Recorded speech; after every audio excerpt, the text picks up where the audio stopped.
Hello and welcome to Koshiencast, the world's best sports anime podcast. My name is Matt, and joining me today is a special guest, Matt. Hello. Today we are covering the first week of the fall season, covering every sports anime that aired in between October 1st and October 8th. Real quick, since this is the first time we have ever done reviews of episodes week to week, we will probably just start off giving a brief summary of the episode, like nothing more than a sentence or two, just to, just give a brief overview so people know which episodes we're talking about. And then we're just going to jump straight into our thoughts. Also, real quick, one correction. During our fall preview, we said we would be covering TQ. What we did not anticipate, though, is when we started watching it, that there's not really a lot we can discuss about it, because it is only 2 minutes long.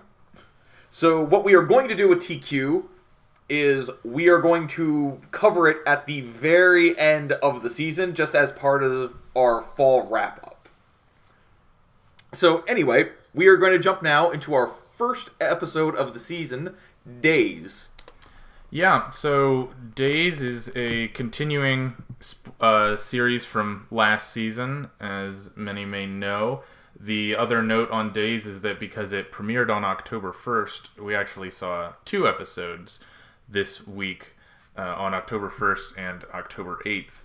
So we'll be going over 2 episodes for Days as well as for Tiger Mask, and then moving forward it'll just be 1 episode a week. So these 2 episodes sort of begin the second major arc of the Days plot, where they are recovering from losing in the Inter-High. Tsukamoto is forced to confront the fact that he's not very good at soccer, and he goes to the summer festival. He talks with some of the upperclassmen about what areas that he can improve and what he needs to do, and then he and the team go to training camp. They somehow fly across Japan for a training camp from hell, episode version 2, and that's sort of where it leaves us, is that the team is rebuilding and training for the, I believe, the Spring Invitational Tournament. So yeah, these episodes were better, honestly, than what we've seen from Days in the past. I think it's unfortunate for a sports anime, but the best thing about Days is when they ignore soccer entirely. I would have to agree with that, yes. Literally the worst parts of these episodes are when they were back onto the soccer field. Yeah, so in the first episode where he goes to the summer festival, it's actually pretty decent. He meets up with his childhood friend character, Yuri, who is okay as a character. She has the same issue that every secondary character has in this show, which is that she doesn't have enough development. And the show introduces someone several episodes before, has a quick note about them, then, 6 or 7 episodes later they expect you to care about them, and when this character starts weeping or professing her love for Tsukamoto, you're supposed to care or believe it.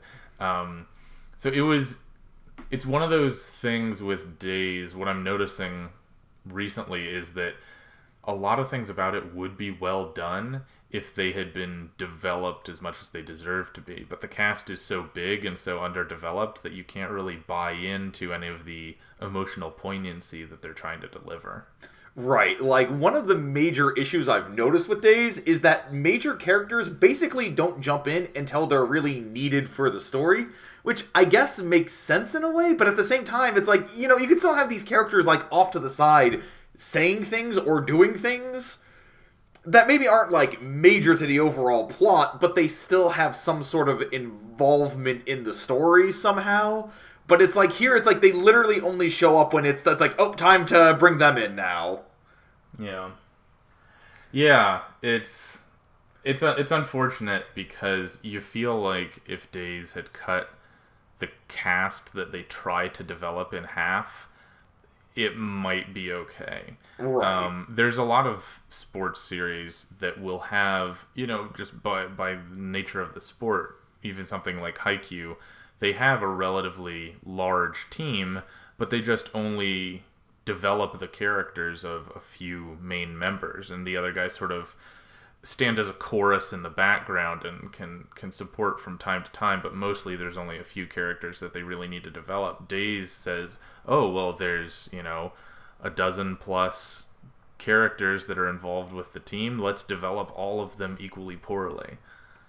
Yeah, exactly. Like, one of the best examples of this was actually at the end of the first episode of the season with, I don't remember his name, but he's the assistant captain. Yeah, that's Usui. Yeah, Usui. Like, he's talking about, it's like, wow, like, Usui, you're like a mother. Like, you're always kind of babying us and, like, taking care of us. And it's like, have we ever heard Usui talk before? I know. Like, he just sort of was there all of a sudden. And now, all of a sudden, we're supposed to believe he's, like, this important character. Yeah, I mean, I honestly, with a lot of the characters in Days and some other shows, prefer not to even use their names, because I feel like the show hasn't given the justification for us to know their names. Right. They should just be the gray-haired character. Yeah. Yeah, so yeah, my overall takeaway, Days was okay. There's still a lot of frustrating things. I'd say that the one other thing that I want to touch on that I like is that Tsukamoto is sort of realizing that he's not good at soccer, which is fun, because that's what we've been saying the entire show. There was, in episode 13, he out loud at the summer festival, he said that he couldn't play the festival games because he was unathletic and uncoordinated. Right. And everyone's sort of like, well, yeah, of course you are. Why are you playing soccer? Well, because it's kind of funny, because in this episode, they actually, or in the second episode of the season, they actually address the fact that the only reason why Tsukamoto even worked on the team is that he was so bad that nobody was even really paying attention to him on the field. Yeah. It's kind of a weird way of... It's kind of a weird strategy that I don't really actually see working, just on the basis of Tsukamoto himself is just so bad that he can't even make basic kicks. Yeah. I don't know. It was kind of a weird thing to bring up. Well, the other issue I had is that the coach explicitly said that Tsukamoto's success, insofar as he had success, came from the fact that all the other players were compensating and covering for him in order to make him seem successful. Right. And give him the opportunity to be successful. Which, on one level, is like, oh, okay, I guess the first half of the show makes sense now. The other element, though, is... why would they care? Like, why are they going out of their way to compensate for a terrible soccer player when they could have put even someone else who's already on the bench, they could have put in there and at least been competent? You could have someone who's actually practiced kicking a soccer ball, and they could still fly under the radar or whatever made-up strategy they had for Tsukamoto, just because they're not one of, the main strikers. So that was, again, Days tends to give you a little bit of logic, and for a second you think, oh, I guess that makes sense, and then you think about it for one more second, and you're like, no one would do that. Yeah. And the last thing I want to say on this is my continuing frustration with Days is that they cannot decide if they're the school, Seiseki, the school that they play for, is a dominant powerhouse or an underdog. Because when they get in episode 14, when they get to the training camp, there's all these bystanders saying, oh my gosh, it's the Black Army, Seiseki, they're here to dominate, and everyone's afraid of them. And then they start to play their first scrimmage, and the other team says, ha ha ha, it's just Seiseki. Like, we can take them down. It's like, make up your mind. Are you intimidating or not? It feels Are these guys underdogs or like the champions? Yeah, it feels like they just decide on how strong Seiseki's reputation is based on what works for the specific context, but there's no continuity, and no one actually has any agreement on this. And this training camp is supposed to be full of all the best teams in Japan and whatever. Anyway, so Days while slightly better, is still not a good show. So I want to just move on to Tiger Mask. Tiger Mask W, which is a new show this season. All the rest of these are new series this season. Tiger Mask is a spin-off / sequel to an anime from the 70s about professional wrestling called Tiger Mask. This is supposed to sort of be the next generation of the Tiger Mask. It essentially centers on the story of a small professional wrestling gym and their lead wrestler who was attacked and basically nearly killed in the ring by a foreign wrestler from the global wrestling monopoly, which is a hilarious name for an organization. And then the two assistants to the wrestler who was attacked basically swear revenge on this villain, the Yellow Devil, and decide to train to become the greatest. And so Naoto, he stays in Japan and he trains to become a great wrestler, and he eventually becomes Tiger Mask off screen. And the other one, Takuma, he goes to North America and changes his identity or whatever, and he joins the global wrestling monopoly and becomes an evil wrestler in order to supposedly destroy it from the inside, but a lot of that is my assumptions because this show never explains itself. But yeah, so in these two episodes, the Tiger Mask team interrupts a global wrestling monopoly match, and Tiger Mask comes in to save the day. And then in the next week, the global wrestling monopoly tries to schedule a match with Tiger Mask to get their revenge. But in a stunning turn of events, Tiger Mask wins the match anyway by doing 5 suplexes in a row. I just would like to point out real quick that a big thing in WWE right now, and I only know this because of where I work, and we keep having advertisements for the new game, Brock Lesnar's big thing is he takes people to Suplex City, which is he just keeps suplexing them over and over again. That is all I could think of when watching this. Yeah, it's so anyway. It's honestly, that's as much explanation as Tiger Mask really deserves.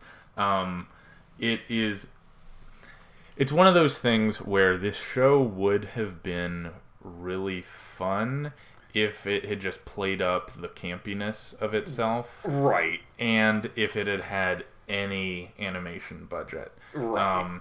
The character designs and the animation is so flat and so outdated that it almost looks ridiculous. See, the animation I agree with is a huge issue with that, because I feel like that this could have been something really special and fun just looking at the character designs, because if you look at the line work, it's something that, like, take a close look at the line work, and it's like you can see that it's like intentionally messy line work, because it's trying to capture that spirit of an old 70s like anime, basically. True. And if had they been able to combine that with like some like those like at the end when he's doing all those suplexes, like I can just imagine like a scenario where we're getting some really like high octane like just slams down on the ground. But it's done in just the most standard, boring way possible. Like we don't really feel like any of the intensity of any of these hits. Yeah, one of the things when we were talking earlier was that you felt like in every fight they have in this show, all the attacks lack weight. And I think that's the best summary, is that it all feels like cartoon characters hitting each other. It doesn't feel like there's any impact behind any of the hits. And so you don't really understand why suddenly one wrestler is more powerful or effective than another. Right. You don't understand why anyone would take particular damage from any one hit, because as stupid as this sounds, they just look like drawings. They don't contain any weight or right. impact. And I really wanted to like this series. Like the first 8 minutes of the first episode was some of the most fun I've had watching any of these anime. Just on the sheer insanity of what ensues. Yeah. Because we have a man who gets cut in the chest just by slashing with his hand. Yeah. We have the main character hanging over hanging under a tree by his feet, who then, where a bear runs after him and he suplexes him. He flips around the tree, grabs the bear, and suplexes him. Yeah. And then we also have bare-chested men climbing blizzarding mountains to the top where the evil organization's headquarters are located, as just like their final test to join this wrestling firm. And all I was thinking watching this is like, this is going to be my favorite thing this season. Like, maybe not my total favorite, but this is going to be my fan favorite. Like, my guiltiest pleasure. And it's like, but then like the rest of the episodes go on and it's just not that interesting. It's just not that much fun after that. Yeah, they don't really keep up the insanity of it. It's funny because one issue I see with Tiger Mask is it has this dichotomy between really intense insanity and like simple bureaucratic necessity, where it's sort of, they talk about these wrestlers training to join the Tiger Den and it being this ultimate elite warrior organization, but you also see their agent, Miss X, who is a ridiculous character design. But Miss X having to come in and talk with some wrestling organization's manager in order to schedule a tag team match. It's like, wait, is this like a life or death elite organization that does what they want, or are they just like trying to clear their schedule on their iPhone? Because it kind of they can't make up their mind. Whereas, in that same episode at the beginning, the GWM wrestler who lost, Odin, gets sent back to North America, and he's like, don't send me back to the Tiger's Den, don't do it, because apparently if you lose to Tiger Mask, you are then subject to the Tiger Execution. Right. So it's like, wait, how serious is this? Is this an entertainment company, or are they actually murdering people? The show can't seem to make up its mind. Yeah, I know.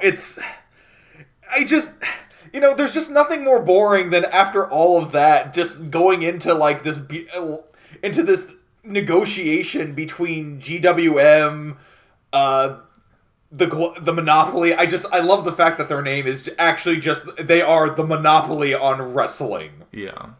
And this other gym where they have because they have to go into negotiations for a third gym. Yeah. Like a third-party gym, so that neither side is biased. Yeah. And it's like, is this really what you want to spend like 8 minutes doing? Yeah. It's like, no, get back to the wrestling. Get back to muscly men beating the crap out of each other. Yeah, and who cares about the political organization of New Japan Pro Wrestling and its relationship to the Tiger Mask team? Right. It's funny because I think it would actually be really interesting to have a sports series kind of like a big wind-up where it goes really into like the structure of how this is all set up. But just doing it with wrestling. But you gotta choose one side or the other, You either go full camp or you go like full bureaucrat. Like, you can't have these two sides because neither side is going to be satisfied.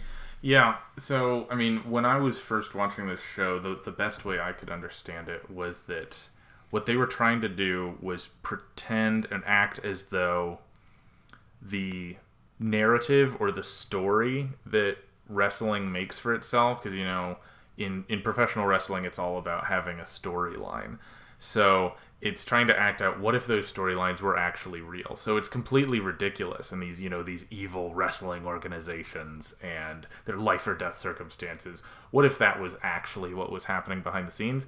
But it doesn't make they can't actually pull it off, because they do treat it as an entertainment industry, but they also treat it as a place where people murder each other in the ring, and the rules don't matter, and the referees just get punched out of the way, and there are no consequences. And it's very unclear. It's sort of like MMA, but it's... I get... It kind of feels like if we were to actually believe, like, any insane story that's written for a wrestling match... Yeah. Like, let's just pretend for a second that that's actually real. And that's kind of what the series, like, feels like.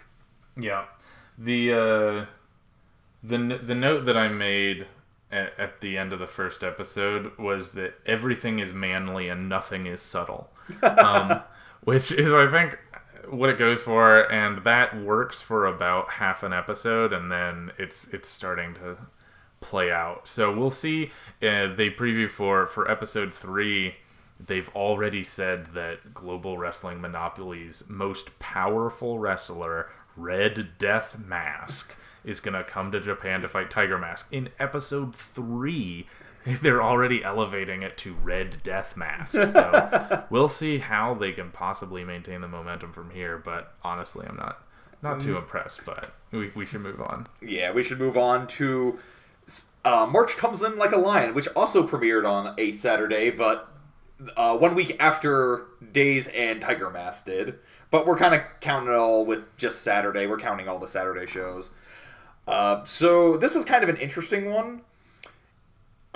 This has been kind of like one of the big hits. It was one of the most anticipated shows of the season. And it's gotten really decent reception. I know you really liked it a lot. This was actually your favorite show of the season. Yeah. I was a little more cool on it, personally. So what happens? Basically what happens is we get an introduction to the main character. He is introduced to us as Zero. But we don't actually get his real name until the very end of the episode, which is Rei Kiriyama. Mm-hmm. Effectively, what I got from most of this series is that basically what happens is Rei lives by himself. Well, he doesn't live by himself, but he is isolated from the rest of the world. He feels isolated from the rest of the world, and he plays professional shogi. Right. And he goes in for a match at I wasn't quite sure if it was a tournament or if it was just like basically like a training area for like if it was like a clubhouse that he's just a part of. But he goes in and he plays against somebody who he kind of considers to be a father figure, and he ends up actually beating him at shogi. Afterwards, he goes home. He goes back to where he lives, where there is apparently a woman who lives with her and the rest of her kids, and like all of her kids, and they spend time. And you can kind of see how different his shogi life is from his home life. But I don't feel like, and I guess that was my issue with the episode, is I guess I just didn't really feel like that there was a lot that was going on. I think it is a very interesting show, because I feel like this does a very good job capturing what depression feels like for a lot of people. Because at first I was really frustrated with him, because he keeps talking about how he's so totally isolated and alone, but yet he has this entire support system. He has this man who is like a father figure to him. He has this entire family back at his place that he's actively trying to get out of doing things with. At one point, they text him and are like, "Hey, are you joining us for dinner tonight? We'd love to have you." And he's about to say no, like, "Sorry, I'm not really I got some things going on tonight." Basically coming up with an excuse. And then later what happens, but before he can even send the text, is that he gets another text from another person in that family being like, "Oh, if you're coming over, can you also pick up some stuff?"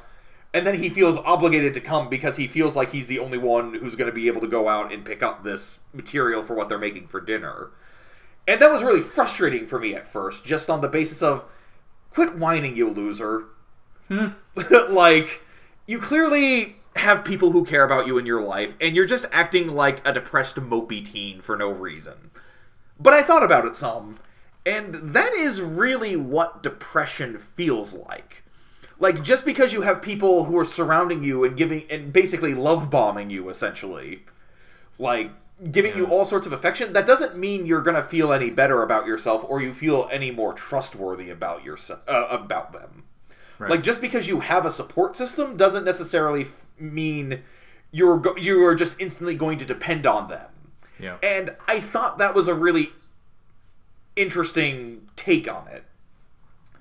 I think one part that was done a little much for me is that when he at his dinner with the family, he sees something on the news that, like, basically he sees this news story where apparently a man was murdered and supposedly it was done by his son. Yeah. And he's thinking to himself, like, I am like this boy who killed his father with a hammer, except I did it in shogi. Right. And again, that's another one of those instances where it's like, I don't like you because that just feels really over dramatic and feel like you're placing way too much importance on this game. But at the same time, he is effectively a teenager. I mean, he is a 17-year-old shogi player who basically doesn't really make very many connections because his entire life is trying to beat people at games. Yeah. And so I can still see how a teenager might feel like beating somebody at the game that they practice at for so long would feel like a betrayal of trust. Yeah. I'm not totally sure what the show is going for ultimately. I think that's one of the things I kind of liked about it, was that it could go a lot of different directions, and the first episode doesn't necessarily give you a lot to work with. Right. I like shows that don't feel the need to spell everything out all up front. Right. My impression was not that that the man he was facing was a father figure, but he was actually his adoptive father. Because there's some flashbacks with Ray and two other kids, a boy and a girl, and this man. So I'm pretty sure that Ray was adopted by him, and then when he became a pro shogi player and was making enough income on his own, he just moved out on his own, because he does live separate from that family you talked about in his own apartment, but he just visits them and they try and keep him involved, and it's not clear where that relationship came from. So I like that. Like you said, I think it did a good job of depicting the fact that even if people love you, it doesn't make you happy when you're suffering depression. Right. And that's a real thing, that you can't just like logically decide to feel loved and valued. And so I think that's an interesting and important depiction. I thought I just enjoy a sports anime that is willing to be minimal in its depictions. The other, I guess the big thing I liked is that there's a very drastic change in art style between sort of the A part and the B part. Right. At the beginning, when he's just by himself and then playing shogi and doing things on his own, as opposed to when he actually shows up at the family's home. And it goes from a very cool, technical art style to a much warmer, cartoony art style. And his character design even becomes more cartoony when he shows up. And I like the fact that they have this fluid design that reflects his own emotional state. And I thought it was done smoothly. And honestly, the reason it stood out to me is just that it was creative, and it felt like all the decisions they were making were very conscious ones. And I actually made note of that myself in my notes, but not on the art style. What I noticed was actually in the cinematography. Like, I thought they did this really great opening shot, or these opening shots, where he's just traveling to... his clubhouse. I'm just going to refer to it as his clubhouse for right now. Right. But when he's just traveling to his clubhouse, and we don't really have any idea of... But at that time, we don't really have any idea of where he's going or what he's doing. And we just get all of these shots of him by himself walking through these crowds, and it really gives this feeling of... This is a man who is entirely alone, but just surrounded by everybody. It really captures this sense of isolation in community. Yeah. And I really was, that was probably the part I was most impressed by. Now, one thing I did have a complaint with is that later on in the episode, when he's playing the game versus his adoptive father, is that, like, they start playing this music that's just, like, constantly somber, and I just felt like that got in the way of me appreciating the moment. I would have liked it better had during these moments they would have stayed quiet and I would have preferred it if it had almost like a battery approach to it, where it's mostly just very quiet.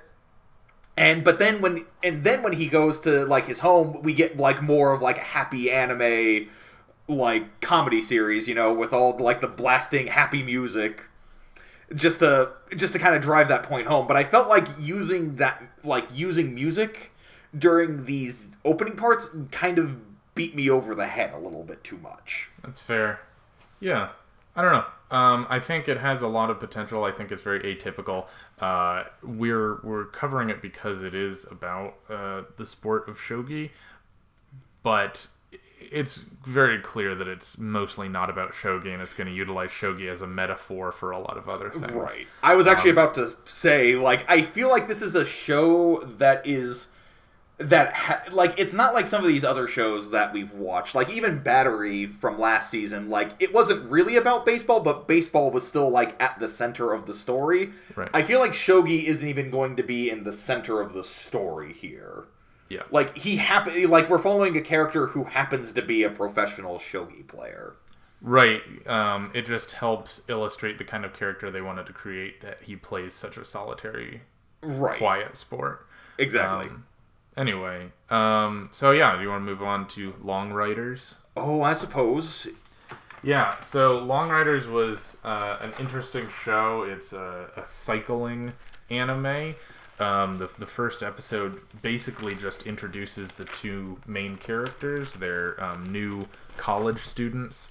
The main character is named Amy, who is sort of a, whatever. She's short, she's kind of clumsy and goofy, but very excitable, the main character, and her friend Aoi, who is taller. She has long hair. But one of the things she enjoys is that she is a cyclist, so she enjoys riding her bike, and that's about as much as really in the first episode.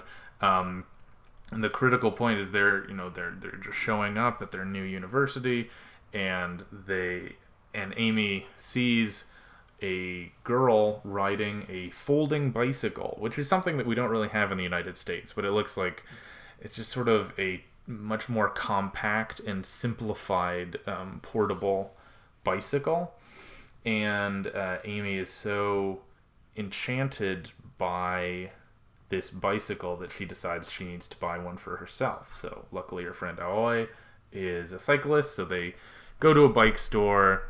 Eventually they find either a used or just a subpar folding bike that Amy can actually afford. She spends half of her savings on this bike, and then they go out on a bike ride, and that's pretty much the whole episode. They meet up with a couple characters who, based on the opening animation, are going to become relevant later. But those characters aren't even named. They're just sort of briefly introduced. But mostly you're just seeing Amy fall in love with cycling. And so there were a lot of things I liked about it. And I'm just going to make a couple notes first on things that worked for me, and then I'll let you say things that didn't work for you, because I know you didn't love it. I have some, but not an overwhelming amount of experience with cycling, and so some of the things I liked about it was just that it was animated in a really dynamic way that showed you could feel the momentum of them going down hills, them coming over crests on their bike ride. It felt very realistic, of sort of the joy and the unique feeling of cycling, of sort of the speed and the momentum and the thrill of it, which I really enjoyed, and I thought it was done well. I thought the art style was really good. I thought the direction was exciting, and I also liked the fact that they communicate just how hard it is to cycle, because they ended up doing it's kind of funny that Oi suggested they do a 40-kilometer route, and Amy's just like, oh, okay, but that's 24 miles, on her first day cycling. So they ended up going out way too far. Amy, couldn't keep going. She hadn't eaten, she hadn't prepared properly, and then she, at the end of the episode, even after she finally got a meal, she had to ride all the way back. And that's just sort of very true of cycling, that you overdo it and then you just have to suffer and endure and come back. And at the end of the episode, she it's the next day, and she's just dealing with the fact that she overexerted and she's completely sore and she can barely walk, and that rang very true for me in my experience of overdoing it cycling. I guess what I would say is what I like about it is that it clearly communicates someone who has a lot of joy in something new. For her, it's this bike that she never expected to enjoy something like this, but she's discovering it. She doesn't totally understand. She doesn't know much about it, but she just knows it's a lot of fun. And I feel like it communicated that joy really, really well. And I was just so grateful for the fact that they had a legitimate animation budget so they could communicate the things that they wanted to. Okay, so this is where it didn't work for me, because I'm going to tell you all right now, because Matt really liked this. I actually disliked this more than Days. And I'm just going to also say this real quick, because Days at its worst is not as bad as this.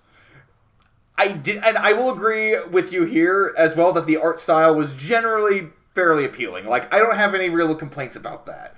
And I don't think this will end up as being the worst thing this season. I still have full faith in Days, and maybe Tiger Mask as well will probably end up worse. Yeah. My big issue was that I just felt like in this episode, nothing really happened. I just sort of felt like there was no real conflict or anything that actually happened. For example, I feel like we spent all of this time in the bike store looking at different bikes and that they were too expensive for her to afford. And, I thought it's okay, so we're going to have a big resolution, we're going to have to learn... She's going to have to figure out some way to afford this bike, and maybe that'll set up how she joins this club, because she joins the cycling club because, that's the way she can get a bike, because she really wants to try riding one. And what happens is they just go to another store and find a cheaper one. Right. What was the point of all this setup for how expensive this was if she can just find a cheaper one elsewhere? And first of all, I will also say I did not realize that you had actually had experience with cycling. And, so I can't really appreciate those aspects of how it captures cycling well. Yeah. And I feel like the biggest conflict we had was her not realizing that she was going to be running out of energy while she was doing this long ride. But again, But again, that was kind of resolved by the fact that that they happened to run into these other cycling girls who had this gel, and I guess that's to establish these characters ahead of time so that they don't have to go into the cycling club later on. But I don't know. There's just no real conflict there. Then they draw. They get her a little bit of energy with this cycling gel, and then they ride out to an ice cream place, and they get ice cream. Yeah. So this is not going to be a female version of Yawapeda. Yeah. It's not. I think it is going to be much less about becoming the greatest cyclist and beating the other teams or whatever. I mean, maybe it'll change, but right now it seems like it's a show about discovering the simple joy of learning to do something new. So I don't know if it will be a show with much conflict to overcome, other than the internal conflict of having to improve at something. Right. So, and I mean, I don't have a problem with it being more subdued like that. Like, I liked Battery from last season, and that didn't really have, like, an immediate conflict either. Yeah. March Comes Like a Lion, even though I wasn't big on that, I can still appreciate a lot of the conflict that's coming in. Long Riders, I'm not really seeing anything all that interesting. Like, and I guess that's my major issue is, like, Amy's setup is just, like, I've never been good at anything, so I'm going to try this thing now. Yeah. And it's, like, some series can do that and make it interesting, but they generally have some sort of underlying character trait with that. Like, an example, like iShield 21, we have Senna, who is basically this wimpy little kid, but he discovers that he can run really fast, and that people can make use of that. And I guess, I don't know, just having a character who's just like, I'm not very good at this. Or, I mean, here, Baby Steps is another great example of, is a fantastic example of that, where we have a main character who's basically living an incredibly boring life. Like, the series is set up so that he's living the most purposely boring life as possible. His friends even comment that he's basically an old man already. Yeah. But he finds passion and excitement in this one sport of tennis, and I guess I'm just not really seeing that connection in Long Riders. I agree. I think what we're seeing with this and March Comes In Like a Lion is that I kind of prefer it when a show doesn't explain that much at the beginning and it sort of like gives it out in trickles over time. Right. It is kind of like, it's kind of funny with the first episode where Amy just decides. It does seem a little random that she just decides that she's going to ride a folding bike. Why? And when asked, why do you want to ride a folding bike? She says, look, it's so cute. Which, you know, I mean, I guess don't to be love that. And, okay, so I'm actually going to defend that part real quick. I think that it almost makes sense, because how many people just try things on a whim? Yeah. And I guess it's interesting that the series is trying to actually portray that. Yeah. Like, I mean, Lord knows how many people I see who come into my store and purposely try, like, playing games just because, hey, this thing looks cool, and they find that they really love and get into it. Yeah.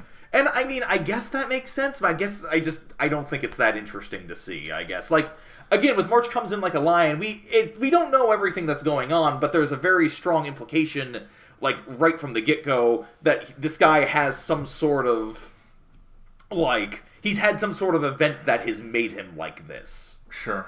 Yeah. And that there is still kind of that mystery, even though it's not really ever touched upon.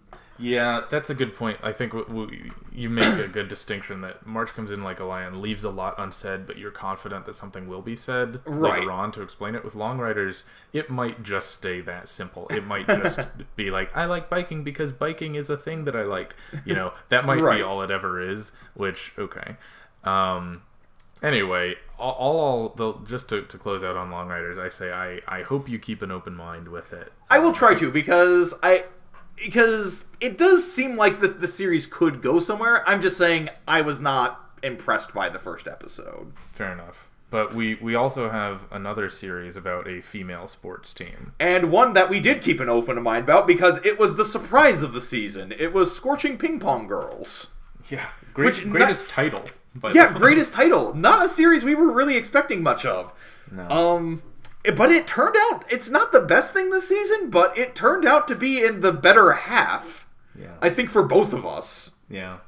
So, basic setup here is we have the main school, Odo Academy, they were the reigning champions of girls' table tennis for 9 years straight. All of a sudden, this complete outlier of a school, by the name of Hayabusa Academy, they get some sort of insane talent just in their first year, and they just destroy Odo. Like, they completely dominate them and take out their ace. So, the following year, they're on the... Odo Academy is in the verge of rebuilding their school. They've acquired some new talent by the name of... particularly by the name of Kamiya Agari, who's a very promising second year. who basically she's won in or she's placed in district tournaments, and they're relying on her to become their ace and lead them to the championship. However, about 8 minutes into the episode, we are finally introduced to the real main character. Her name is I'm just going to refer to her as Koyori, because I'm not even going to attempt to pronounce her first name, because I am just going to embarrass myself. But Koyori is basically, she kind of falls into the trope of the unassuming main character who comes out of nowhere and just shakes everything up and is...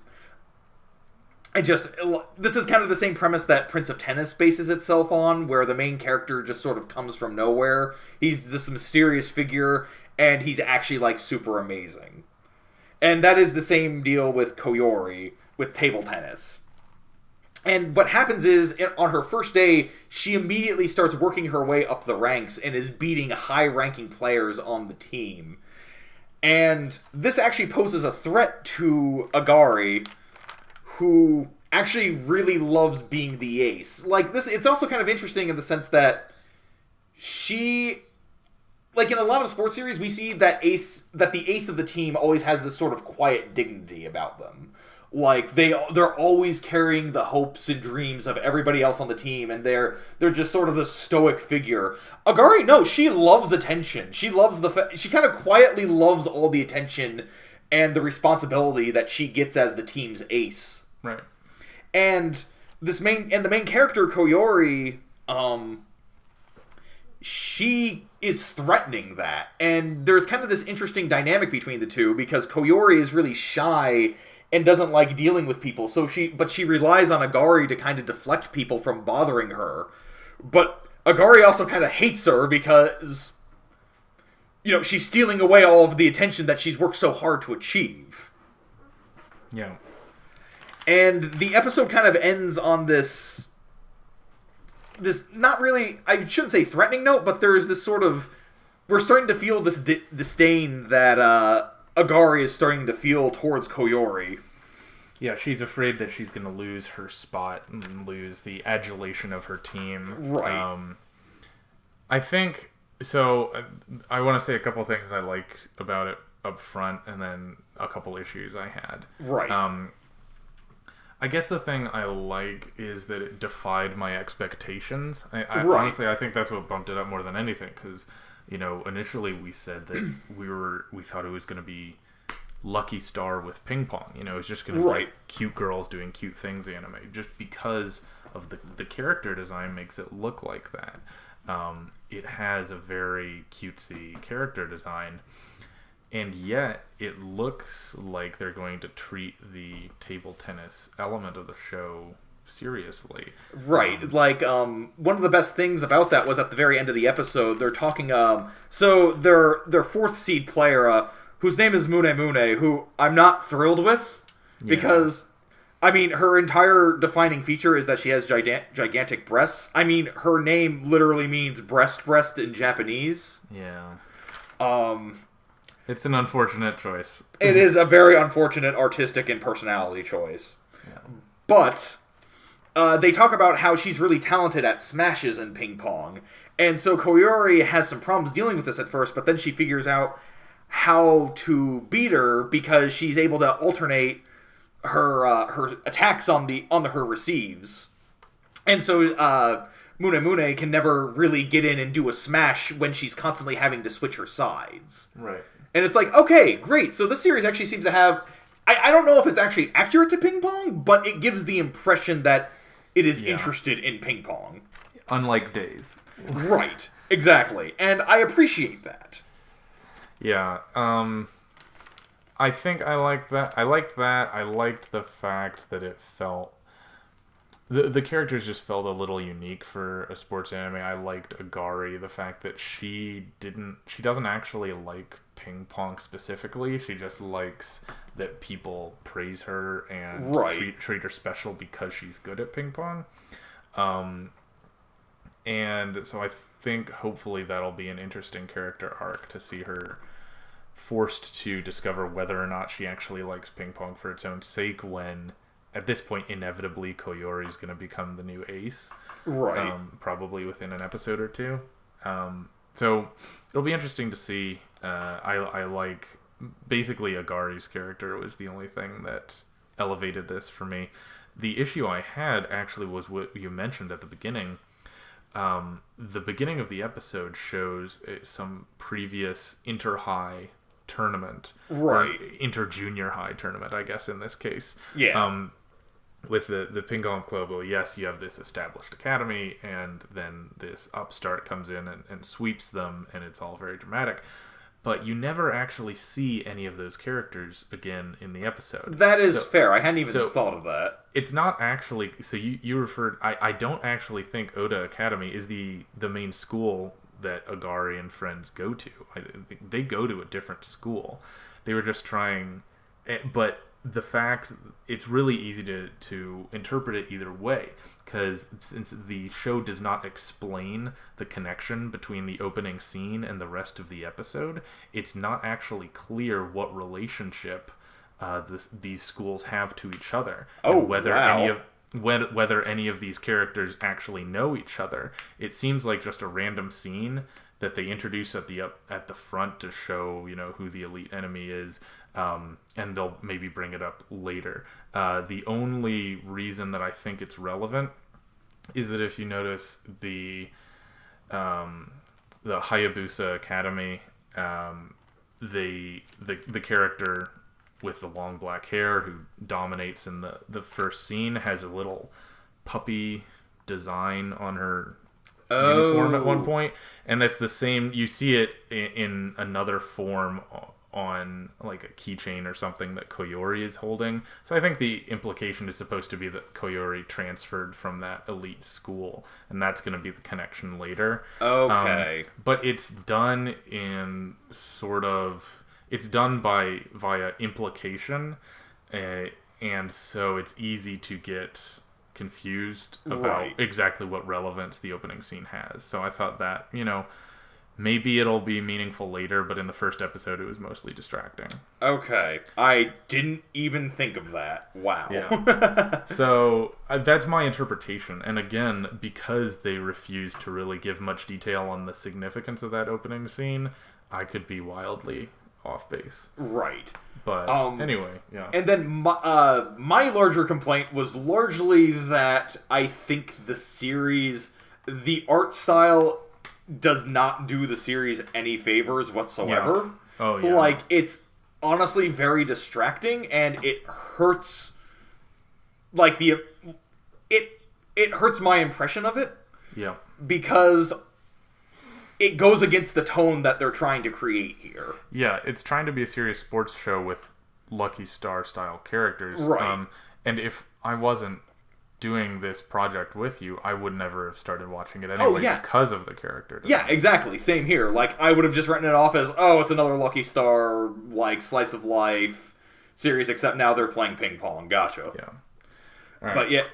But I think I am still looking forward to seeing the next episode, though, because I'm interested to see how they're going to resolve this issue between Agari and Koyori. Yeah. So, we also saw All Out, which is a rugby anime. I don't have a ton to say about this. Basically, it just introduces this main character named Gion, who is a short, violent boy. And he is contrasted with another new high school student named Uwashimizu, who is a tall, sensitive boy. And they're just yin and yang. Iwashimizu somewhat inadvertently introduces Gion to the sport of rugby. Gion sees the abject violence and the fact that he can play as a short person, and that they're willing to let him join the team, and he decides that he is going to devote himself completely to rugby. He meets a couple of the upperclassmen who are both very big and very strong and whatever, and gradually realizes that Iwashimizu is hesitant about joining the rugby team because he injured one of his friends playing rugby in middle school, and that still haunts him. And so he even though he's a natural rugby player, he doesn't want to play because he's afraid of hurting people. And I don't know. I don't want to say anything more about it because it all feels like it's been done before. Right. The show is fine, but it is no more and no less than exactly what you'd expect it to be. So that was, I guess, my big issue with it is that it felt very paint by numbers. Right. I still have hopes because basically all this episode did was set it up for me to think we're going to get a decent sports anime out of this still. But it does have that problem that it's pretty forgettable. Yeah. Like, honestly, I kept forgetting that we were covering it, which is bad because this is probably the series that we were going to be most excited to cover. Yeah. Because it has the potential to be like another Haikyu or Ace of the Diamond or another type of classical shonen sports battle series. Yeah. And, I mean, it still could be that, but it's just... This episode is just very... Okay, we're doing it now. Yeah. It didn't feel like there was much meat behind it. So, I don't know. It's kind of a wash for me. I hope that it can... If it's going to excel anywhere, it's going to excel in the fact that it teaches the audience about rugby and it depicts rugby matches in a compelling way. Right. But I don't think the characters are ever going to be terribly deep, which, okay, you don't need that. I kind of thought it was interesting that I don't feel like there's a very defined main character. And I think that serves well to their whole point that there's no real star in rugby. Yeah. Because I feel like both Gion and... Oh my god, I already forgot the name of the giant Washimizu. Dude. Yeah, Washimizu.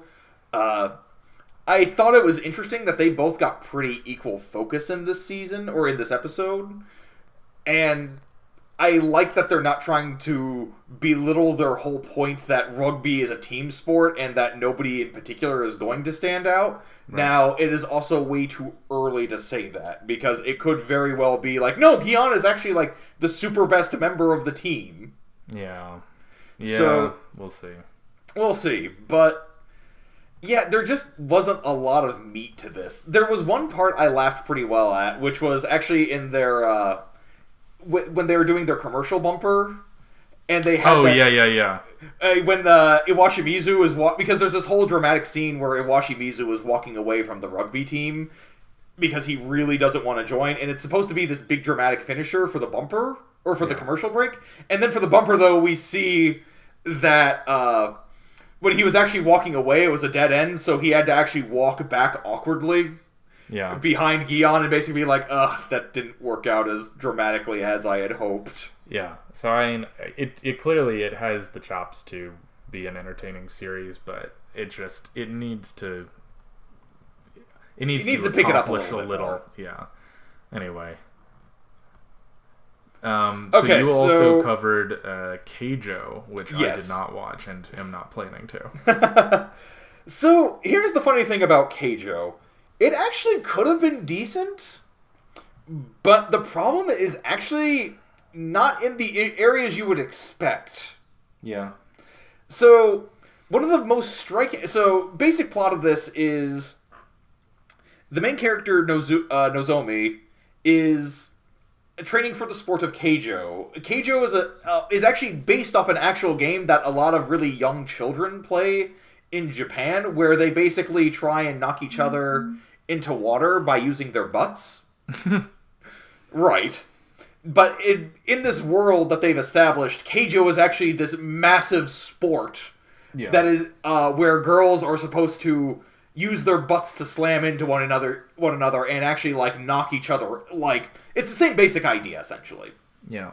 But it's basically making fun of the fact that these games that we play as children grow into these grand spectacles. Sure. And I actually think that part is pretty interesting. Yeah. But the whole point is that Nozomi and her friend Miyata... It's I was thinking for a second, am I confusing that with a similarly named character from Hajime no Ippo? No. No, her name is Miyata. And her big rival Miyata, they have been accepted into this academy that is solely focused on training girls for the sport of Keijo. Yeah.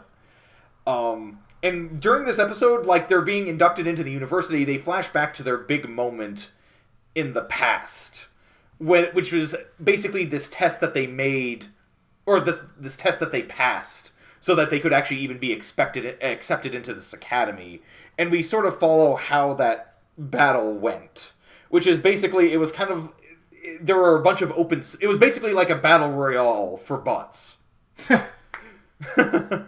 Where basically there were a bunch of different platforms that they could all run between and constantly fight and knock each other off. And during this, we see, like, this true threat, like the real threat, who was, her name isn't, Hanabi. There we go. I was trying to find her name in my notes, but her name is Hanabi, who is basically this monster at the sport of Keijo. She's sort of this unexpected, like, dark figure within the sport of Keijo, who was basically going around, who whips her butt so fast that she could basically knock people, like, she had almost like a sword slash, like, delayed reaction that's so classical in anime. The difference is, rather than swinging a sword, she's swinging her butt. And people don't even realize that they've been knocked out. Okay.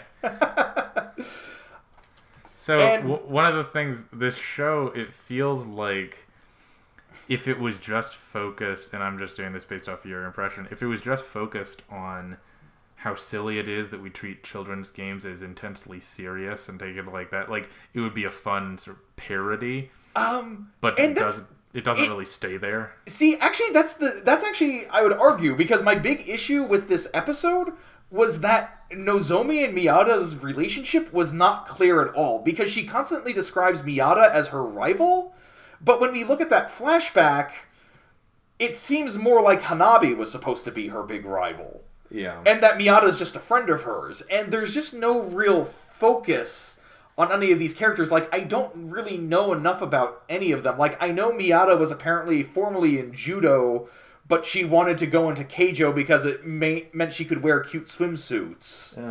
Yeah.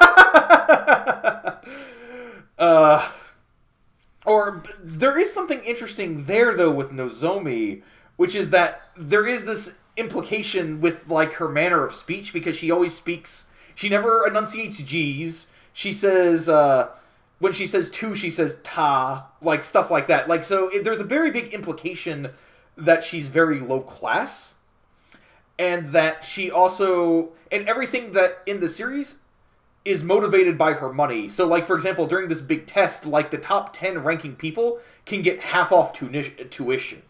Yeah. For when they go to this academy. And that really motivates Nozomi. And it's like, there is something interesting there with the fact that it's something that a lot of sports series tend to ignore, which is that, you know, everybody who gets into these sports, you know, they're filled with passion, they're filled with just love for the sport, and that's why they play. They're kind of ignoring the fact that, you know, one of the things that really incentivizes people to get into sports is the fact that it promises them a better life. Yeah. And I thought that, and all I could think of was listening to Nozomi is, like, I'm just thinking of, like, for example, like, inner city kids who, like, play basketball because of hoop dreams, because they want that life of becoming big, like, becoming one of these grand stars who, like, makes millions of dollars every year just for playing a sport. So, but that, I guess what I'm interested in is a lot of that sounds actually pretty decent, but does that actually carry the episode, or does it it doesn't. Okay. And that's the problem, is that I don't feel enough of attachment to any of these characters. And the funny thing is that the series apparently actually skipped, like, the first 30 chapters or so, which was supposed to establish Nozomi and Miyata and their whole character arcs. Which feels weird for me to be discussing about a series that is so blatant about the fact that it's just, I mean, these are girls who are slamming their asses into one another, you know? Yeah. Or in some situations, their boobs. Like,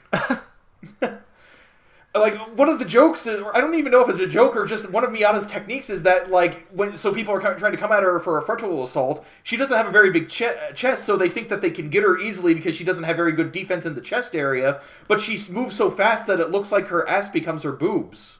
Oh, no.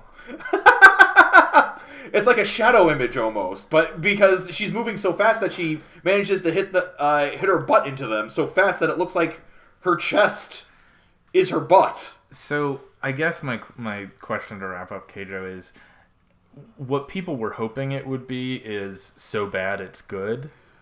Is it not that? It's actually, it could have been good, but it's just blah. Yeah. Because it got very focused on the part that I think everybody was expecting out of it, which was, oh, there's butts and boobs, ha ha ha, look how wacky and crazy this is. Such silly fan service. And it's like, there was actually, it seems like there could have actually been an interesting, commentary on sports series in there. Yeah, they just didn't play it up. But they didn't really play into that part. They just focused on the part that anybody actually cared about. Right. Well, but we did watch a couple, to wrap things up, we did watch a couple series that we did legitimately both like. Right. And for me, actually, the next one we're going into, Yuri on Ice, was my shock of the season. Because I had not seen any of the previews for this. I had just assumed it was going to be another Cheer Boys situation, where this was blatantly a series that was going to be made to pander to Fujoshi, to Yaoi fans, and it is so much more than that. Yeah. It is still there, but it is not really a focus of the episode. Yep, I agree. So the basic premise is that we have our main character, Katsuki Yuri, who even though the series always refers to him as Yuri, from now on I'm going to refer to him as Katsuki, just on the basis that there are two Yuris in the series, and it's going to be way easier if we just refer to them by their family names. Fair enough. So Katsuki is a figure skater who was representing Japan in essentially the national, the global tournament, right, for figure skating, and he scored dead last because he was nervous and his dog had recently died. So he goes back to his hometown, hanging his head in shame because he feels guilty that he couldn't bring it out, he couldn't bring glory back to his hometown. Right. And while he's staying there, he meets up with an old childhood friend, his friend who got him into figure skating, his friend Yuko, and he shows her this routine he's been working on, which was a routine that his idol Victor Nikiforov, this whole routine that he became very famous for. And what happens is he performs it perfectly, and as it turns out, one of her daughters was videotaping him that whole time, and she posts the video online, and it goes viral, and it catches the attention of Victor, and at the very end of the episode, we see that he's come to meet with Katsuki, and basically offers to train him. Yeah. And so, what I really loved about the series was its just brazen arrogance in its production. Yeah. First of all, one of the things that struck to me most was its opening theme, and I think most people who have watched this will agree, that opening theme is unbelievable. Not only in just how it sounds, but also the fact that it declares that this is its main line is, "We were born to make history." This series had its manifest destiny was greatness. And that is such a cocky, arrogant thing to say.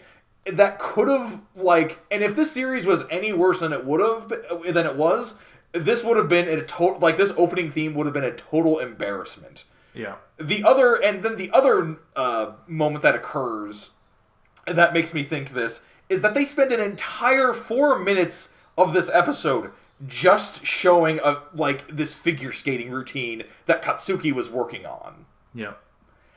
And it is the animation during this is unbelievable. It feels almost rotoscoped, but it's not deliberate enough to be rotoscoped. Oh wow. That's what it feels like to me. I could be wrong. They probably was rotoscoped, but just the sheer amount of audacity that they had to spend an entire 4 minutes during this first episode devoted to a single figure skating routine. They could have lost people so easily if that scene was not as beautiful as it was. Right. But it showed a lot of confidence in itself. And there's a lot, but beyond just that, though, there's a lot to like about it otherwise. Like, I love the setup to Katsuki. Like, there's a lot of stuff going on in the background in Katsuki's life that makes him feel like a very well, like, he almost feels like a character who, like, there could have been an entire story written about him before this. And it's all sort of implied. Right. And, like, for example, we see that, like, when we go back to his hometown, they kind of describe the fact that this place is becoming a victim to urbanization. Like, people are moving away from the city to move to the city. Like, to move to, like, the big city. So, like, all of the businesses are dying out. Yeah. And, like, the city is basically just starting to, like, it's starting to lose a lot of its luster that it used to. Like, his family's hotel is one of the only places that is still a business in the area. Or at least for, like, because they're losing a lot of tourism. So just by that, we can see why it's such a big deal for him. Like, why it was so awful that he did so poorly in this competition. Because we can see, you know, having, like, a big victory there would have brought a lot of glory to his hometown. Because it's like, you know, this is the town where this famous figure skater was born. Like, come see the city that this man grew up in. And but that's never really, like, explicitly stated, but we can make the connection there. And we can see how that would have been a big motivation for him. With his childhood friend Yuko, I love the way that they handle this. Like, this was handled actually so much better than it was in Cheer Boys, where we have this implication that this main character has secretly been in love with his childhood friend, and we think that we're going to get, like, a confession out of them. And then out of nowhere, these girls pop out, and, like, to interrupt him before he's about to say, like, his big line of, you know, I've always felt something for you. Yeah, or whatever we assume he was going to say. Right, whatever. We can assume that's what he was probably going to say, but there's always been, like, this whole, like, this implication that he felt something for her. And then out of nowhere, these girls pop out and she's like, oh yeah, you remember my girls, right? Like, they've gotten a lot bigger since the last time you were here. And then her husband pops out. And there's this wonderful implication that this is something that he gave up just to pursue for this dream he had. Yeah. And that he still failed. Yeah. Like, he gave up everything just for this, and now this is where he's at. He's out of shape, he's depressed, and he almost has not, like, it's not so much that he doesn't have anything, but he doesn't have anything that he ever really wanted. Yeah, I think you made an interesting point where you talk about how you feel like the anime should have started way earlier. Right. In that most sports anime talk about how someone gets introduced to a sport and then climbs to be the best in Japan, or, you know, attempts to be the best in Japan, and it's about them growing up. This is about a grown man, right? Like, who has already become the best in Japan. That happened already, but then he wasn't able to live up to the expectations, and now he's just an adult who's done with school. He isn't really sure what he wants to do or why he should be doing anything. And it's just kind of funny that we begin with where most shows end. Which was basically this big victory. Mm-hmm. Yeah, which he, like, you know, if the anime had started in a conventional pattern, the Grand Prix that he loses in the first scene of the first episode, right, he would have won in the last scene of the last episode. Or maybe this would have been like a big transitional arc for them, where, like, they could still follow the series. Yeah. Like, okay, so he loses the Grand Prix, so now he has to rethink his life, and then something happens. But the fact that we start almost in, like, the middle of his story, and just having to discover everything that's happened to him along the way is been really interesting, and it's really got me excited to see, like, the rest of the series.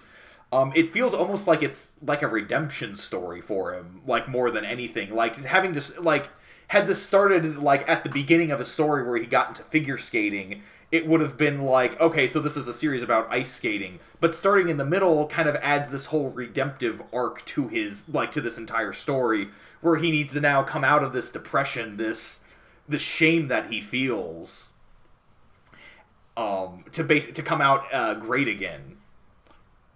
Yeah. And then And something else I really loved about his character too is that with his relationship with the person who inspired him, Victor, like everything about him was done to basically mimic Victor. Like we find out a lot of things about Victor's character. Like he had a poodle, so Katsuki got a poodle and he even named it Victor. Yeah. Like even this whole routine that he does was basically done solely to mimic Victor. It's like even though we have a sense of his character, it feels like he's done everything he can just to mimic somebody else, which is what we see in that scene. There's just this beautiful like comparison between Katsuki and Victor, because Victor happens to be doing the same routine at the same time, and it feels like almost this transitional thing with one man's like grand arc finally coming to a close, and then Katsuki's is just beginning now. Yeah, and it's interesting too because the implication is that he's going to retire in order to coach Katsuki. Right. And so I don't know. It'll be interesting. It'll be interesting to see how they incorporate the background of this other Yuri, the Russian Yuri, and how the two relate. But I don't know. I have high hopes. Like you said, I was also afraid that it would be a cheap and cynical show, kind of like Cheer Boys, where it just introduces a bunch of different male character types, and you can ship them as you so desire. But this feels like it has a lot more depth to it. There will be an expansion of the cast as we go on, but if they can maintain the tone they have in the first episode, I think it's really going to avoid a lot of those cheap pitfalls. This is going to be... I feel like if it can do that, it's going to be a really special series. Yep. Yeah, and we Speaking have of special one series. more. Yeah, exactly. the last show that we are going over. Which would be Haikyu, in its third and probably not final season, but we'll see. Yeah, maybe final for a while. Right. So this episode felt very much like a calm before the storms. Everything is just... It's still, like, there's not really anything big going on, but you can feel this tension, like, building up. Basically, the basic summary of the episode is, Karasuna High gets to the tournament, and they're all introducing each other. Like, they have their big introduction for, like, entering the court for volleyball, and then the other team does, and they begin their match. It doesn't sound very interesting, I realize, by the summary, but there's a lot going on there. Just one of the major things I loved about this is how subtly they were able to reintroduce the main cast and the basic goals without it feeling like forced. So one of the major, one of the big things is, Tanaka, who's the bald one who's hyperactive, and Nishioya, who's like the libero, so he's like their main defense. Yep. Like they're just talking with one another, and they're commenting about how there's a big crowd, and so because there's a big crowd, there's going to be girls there, so they have to play well to like impress all the girls. And then they also imagine like their team manager like praising them. Yeah. And it's like, I love how they're able to tie that conversation into what's actually happening on hand, rather than having to have this like, hey dude, girls over there, let's go ogle them for a little bit. Yeah. Like. Now, that conversation was my favorite part of the episode. It was hilarious.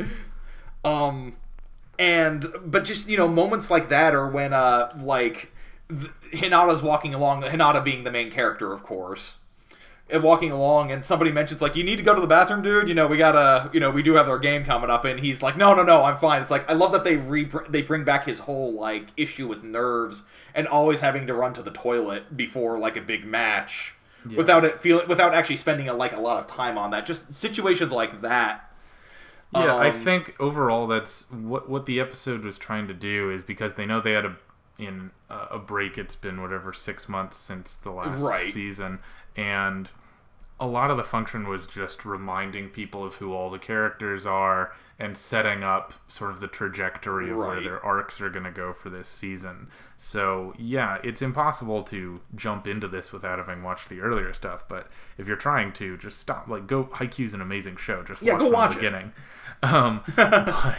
But I thought it had a pretty limited aspirations, for the first episode. It just wanted to set Right. up, remind people who these characters are, what they're doing, and then begin the first match. So Right. that in the second episode, we can just jump straight into the action. Right. And the other thing is that I found out as well, this is actually going to be a short season because it is only 10 episodes. So we're probably going to have so one of our big concerns I know for the season was that the match was going to last too long. Yeah. But it's apparently going to, what we can assume is that if it's only 10 episodes, so shorter than even your normal 13 episode season, Yeah. is that it's basically we have one episode for setup, one episode for cooldown, and then just a good solid 8 episodes. Still longer than anything we've seen before, but we also know that this match is 5 sets long rather than 3 sets, as has been the standard for the rest of the season. So it's kind of justified being a pretty long match. Not only that, but this is the big match that the series has been building up to, with basically these... I know we make fun of this in Days, but these legends of high school volleyball. Yeah, exactly. But one of the major striking things about this series, and it has always been, has been how well they use the animation, not just for just looking great, which is, I think, something that Yuri has a tendency to do, like Yuri on Ice has a tendency to do, or did in that first episode, but also to kind of tell a story there. Mm-hmm. Like, I love how, like, one of the very first shots of them entering the gym, they're in the past seasons, they had this girl by the name of Michimiya. She was the captain of the female volleyball team. And they've always kind of established this thing between her and Captain Daichi of the male team. And what we see, off to the side, we still have a focus on Daichi and Michimiya talking, but off to the side you can see Suga, who's the silver-haired kid, who's one of the reserve students on the team. You see him kind of nudge one of the other teammates and kind of give a smirk, and then they just sort of walk off. And I love how well they bring up this whole connection that Daichi and Michimiya have just by these characters who are off to the side, just their small interaction, without having to divert focus, being haha, oh, Daichi, he's flirting with Michimiya again. Yeah, exactly. It's it feels like you're just being it doesn't treat the audience as needing to be held by the hand. Right, and it's always done that, and that's always been one of Haikyuu's strongest features. Or later on in the series, they have just this big hype moment for the introductions of each of the characters, which I found out was actually not in the manga. They completely added this for the anime, but it works so well because you can this is really a time when the animation shines. How you can see how each of the characters, how they're all running out into the court and they're high-fiving the captain, their coach, and their trainer. And you can see how each of them does different high fives, with Tanaka, who's really energetic, and you can really feel the weight of his high fives, and he just slams down on the trainer and their coaches hands, while he also just sort of he doesn't want to hurt Kyoko, their team manager, so he kind of gives her a normal high five. Or with Tsukishime, who's the blonde hair with glasses. He's always been a lot more reserved, so when he's doing their high five, he's just kind of running by and just giving them a quick high five, just sort of a running here where our hands are going to connect as I run. Yeah, I loved the way they depicted that for all they went through all the main Karasuno and and they characters. Gave all of them they made all of them distinct. Yeah, it was amazing.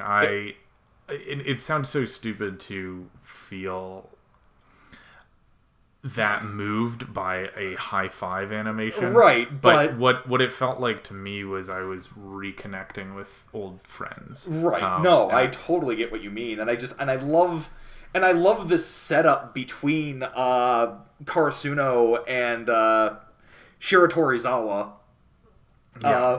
because you see each of them as they enter the court or enter the gym, and it's Karasuno's all scattered, and they're all kind of doing what they do when they're nervous. And then you have Shiratorizawa, which just sort of enters almost like a procession. Yeah. This very organized, well-toned machine almost.